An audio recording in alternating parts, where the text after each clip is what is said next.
I'm Gaer Brylls, and I'm in one of the harshest times in the semester. I'm going to show you how to understand one of the toughest concepts in nature. Today we're going to tackle the problem of one of the fundamentals of electricity, resistance.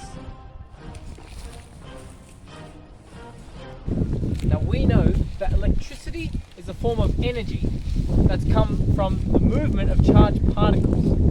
Now this movement is known as current.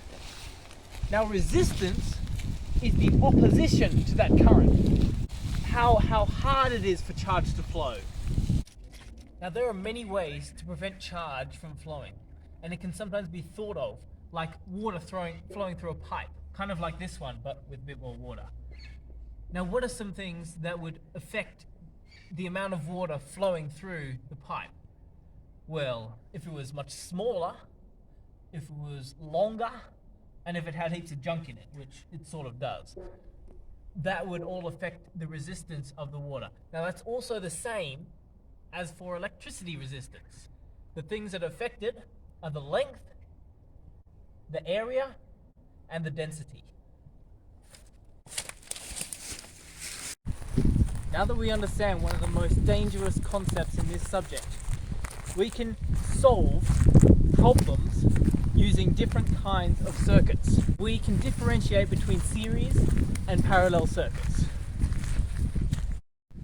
Now resistance in a series circuit can be found by adding up each individual resistor in a line. This means that we can have a very large resistance if it's in a series circuit.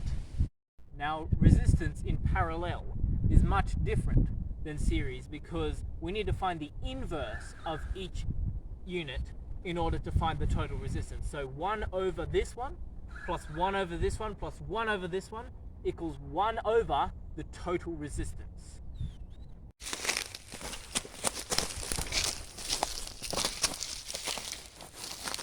Ohm's law is one of the most important laws in survival.